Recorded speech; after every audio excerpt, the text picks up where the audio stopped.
You're listening to another episode of Perfectly Imperfect. Hey, Linz. Hey, Dr. Houssock. Welcome to Perfectly Imperfect podcast. Thank you for having me. I'm sure you've been very excited to take your turn to be a part of this. I know you have been. Yes, I've been waiting anxiously. I don't know why I wasn't first. I don't know why I wasn't first. It's fine. It's fine now. So Lindsey and I, we joke, but not really, like that we need like those old school telephone, like cup to string ways to speak because we speak through the wall. Our offices are literally next to each other, and the wall is thin enough where we just talk right through the wall, and we're doing the same thing right now. But the opposite wall. But a different wall. It is weird because now you're on my other side. But I just feel like this is just our usual day. So yeah, it is. So this is Lindsey's first time on the podcast, and she has a wealth of knowledge. So you're going to see her a lot. But she's going to, tell us a little bit, Linz, about what you do here and kind of your training history and whatnot. Yeah, so I do a lot of things here. I do the hair transplant surgeries a few days a week with you, and I'm part of the harvesting, and I assist with the strip. I do all the non-surgical hair, so the platelet+rich plasma. I also do platelet+rich plasma for the face, so all the microneedling, the cool peel, CO2 laser, and all the injectables that I can get my hands on. So kind of all over the place with everything that I do, which makes the day go by and it's a little more fun because I get to do a variety of things every single day, which I really enjoy. My background, I trained at Hopkins, and my background's actually in women's health. So I did labor and delivery and postpartum and the whole mother-baby world for about 6 years while I was going back to school for my nurse practitioner degree. So that's where I started. That was like the best when we were all pregnant here at the practice because Lindsey has this like amazing background in labor and delivery. And anytime any of us who were pregnant had any issues, we like, it was the easiest thing. Quite frankly, I said that I wasn't worried about going into labor during surgery because if worst case scenario, Lindsey was already here. So we had a plan. Continue on. Yeah, we totally did. And it's true. Lindsey does a little bit of everything here. And I would say she's kind of runs our non-surgical practice. I mean, our practice is comprised of a surgical side and a non-surgical side. And Lindsey really has started here as a recovery nurse in the OR when Dr. Vogel was still here. And then really has just taken off and really has been very passionate about what we do here and has built just an amazing non-surgical practice. And a big part of that, because it's a big part of our practice, is hair restoration. And so today in particular, we're going to focus on female hair because, quite frankly, it's not focused in most places very much. And it's kind of shocking to us who are in it and to see how many women suffer. And it's just not talked about the same as men. It's not. And it's a totally different animal. It is not the same as men. Women struggle because it's part of their identity, when they're doing their hair and then suddenly they can't, or they have to spend an obscene amount of time doing their hair to cover an area that they feel like they can't show anymore. So it's very frustrating. Definitely frustrating and also very complicated. We tell our patients that women in particular are complex beings and our hair loss is no different. And our hair loss is definitely more complicated than the male population.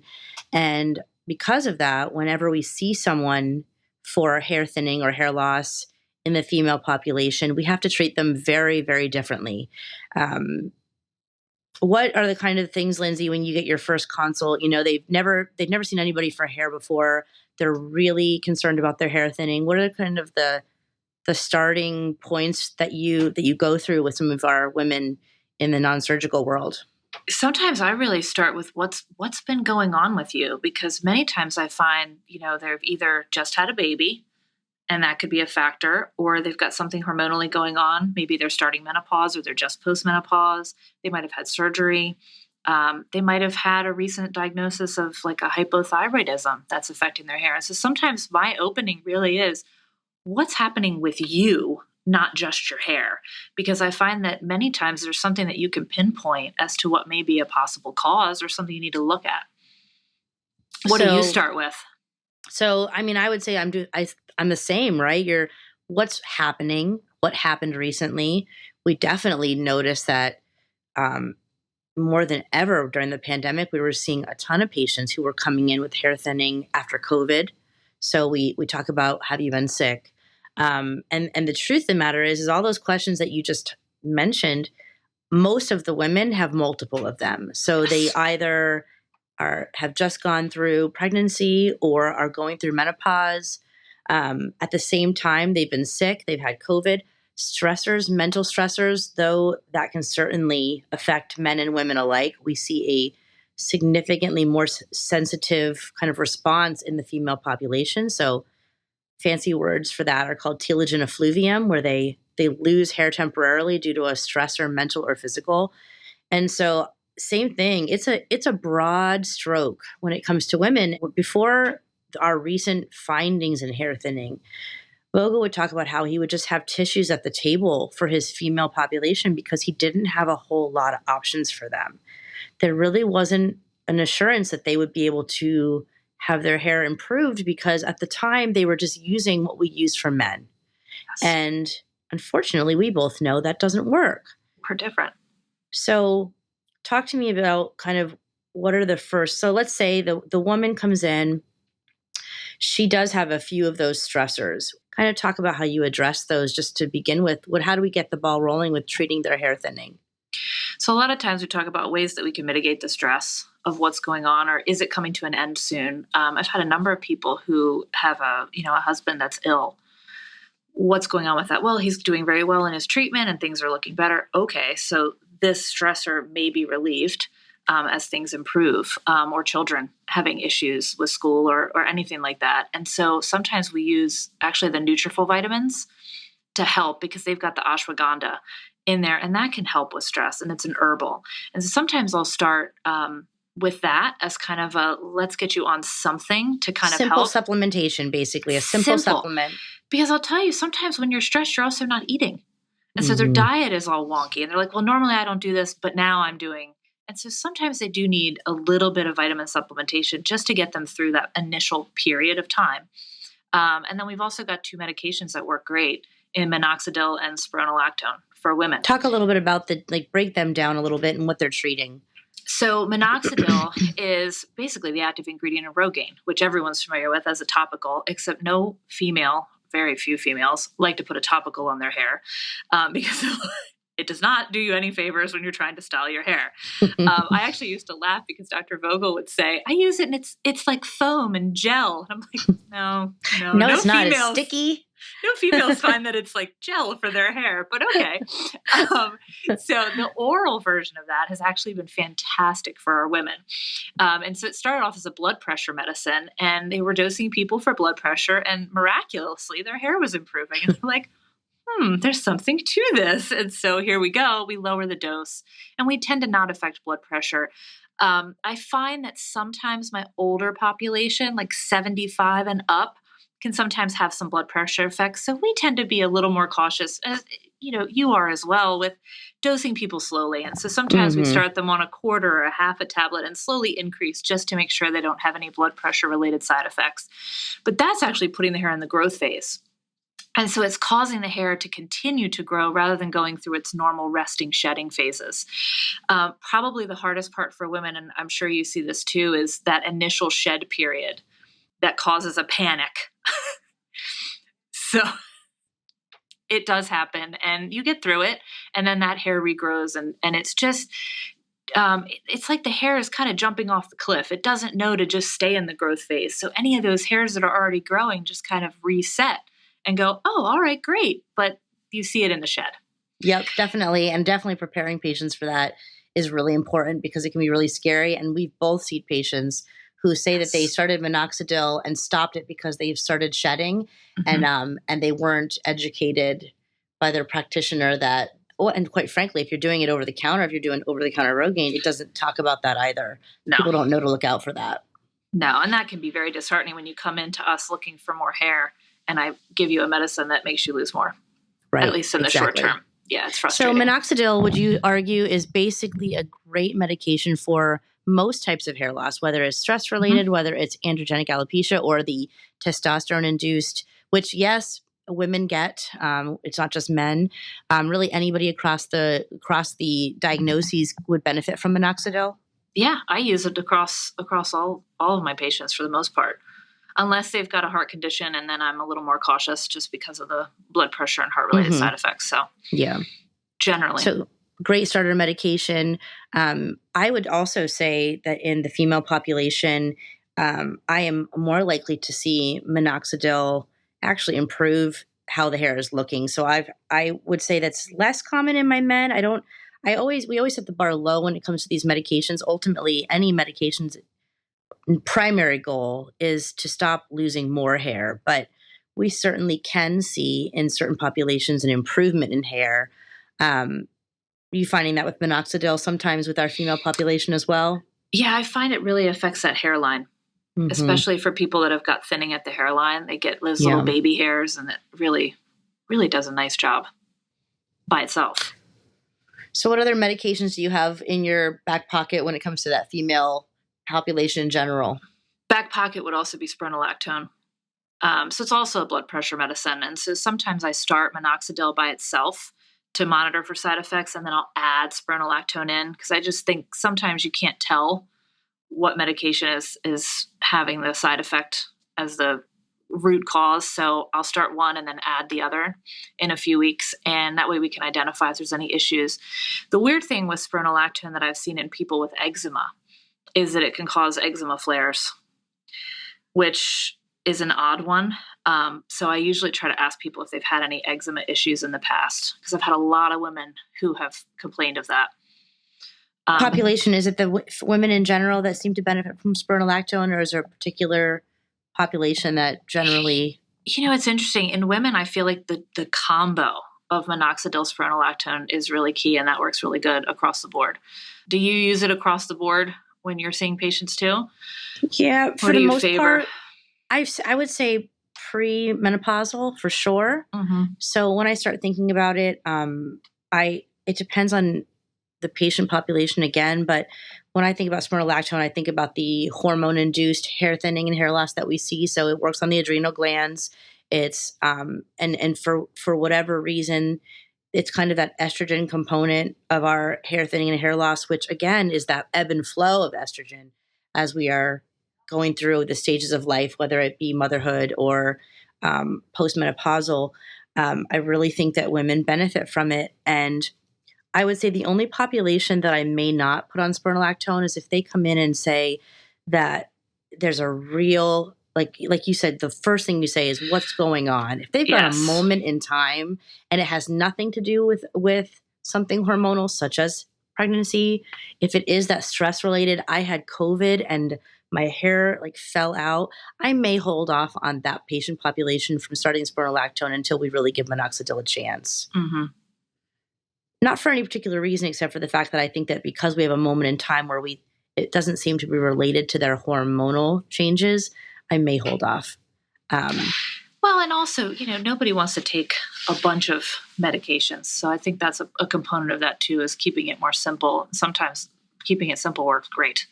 Oh, absolutely. And, talk about simple. I mean, dermatologists have used spironolactone for hormonal acne forever. So we're kind of just catching up. It's the same idea. The hormonal changes that produce acne are no different than the hormonal changes that you can see that produce hair thinning and hair loss and hair shedding. So, of course, we just, plastic surgery, just like any other medical specialty or, aesthetic medicine, borrows from other practices because it works and it's worked for them forever. And so why wouldn't it work for us? Sure. Which brings us really to the next topic, which is really the meat of what Lindsey does. And that's really when it gets to do something a little bit more invasive for hair thinning. So Linz, talk a little bit about, your hair injections and what exactly they are and what would be the help with them and why people would use them. Sure. So we do PRP, PRF, platelet+rich+plasma, platelet+rich+fibrin. So we're using all components of your own blood. Basically, we spin it down and we get the growth factors, and then we inject those back into the scalp. The role of that growth factor is to go in and thicken up each individual hair diameter.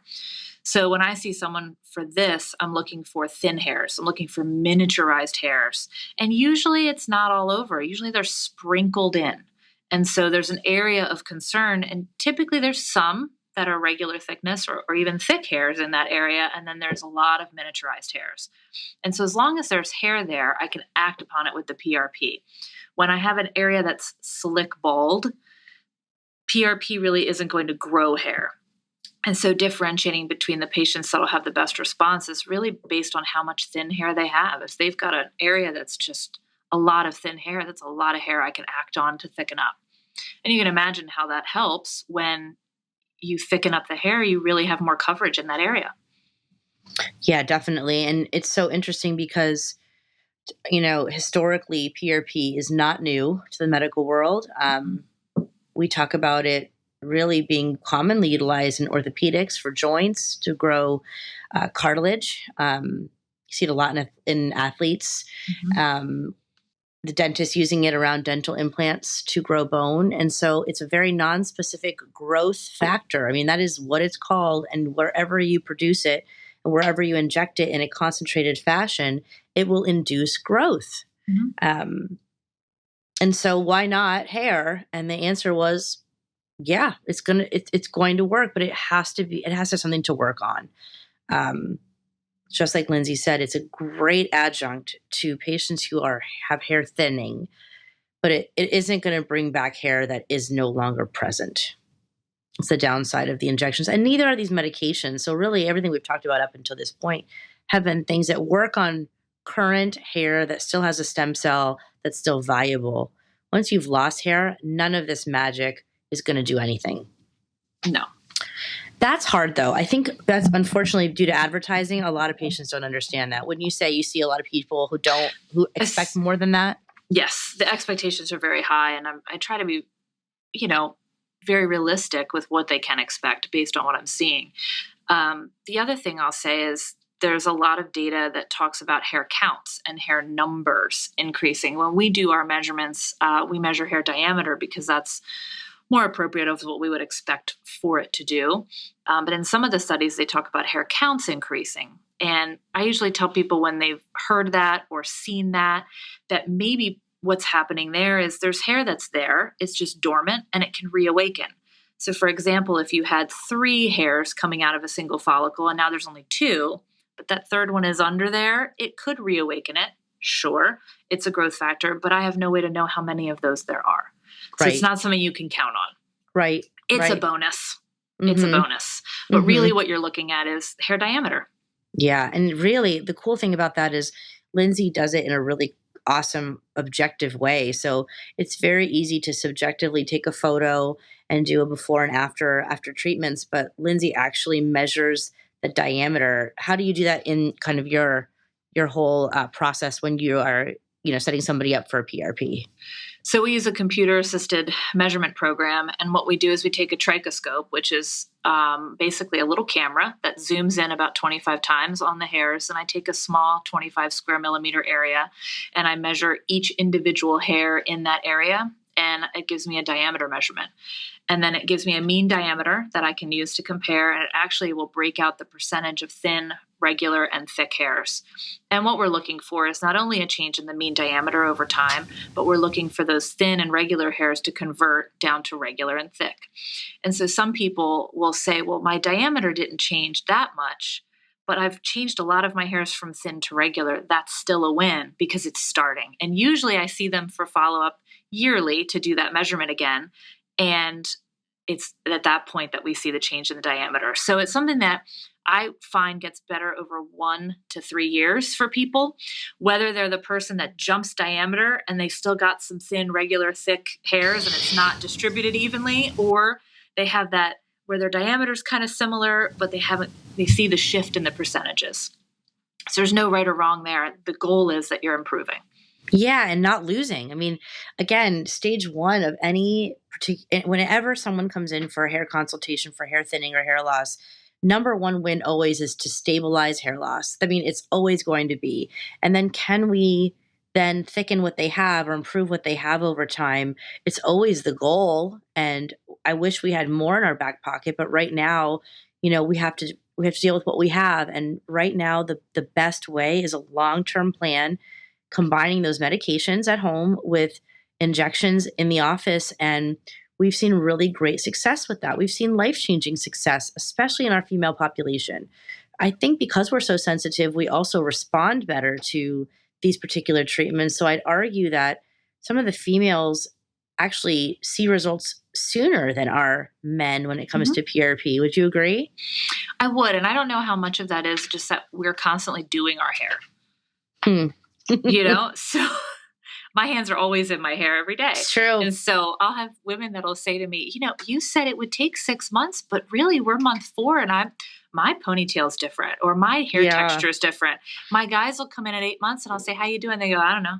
And I'm like, well, have you run your hands through their hair? Like, my wife says it's good. I'm like, oh, okay.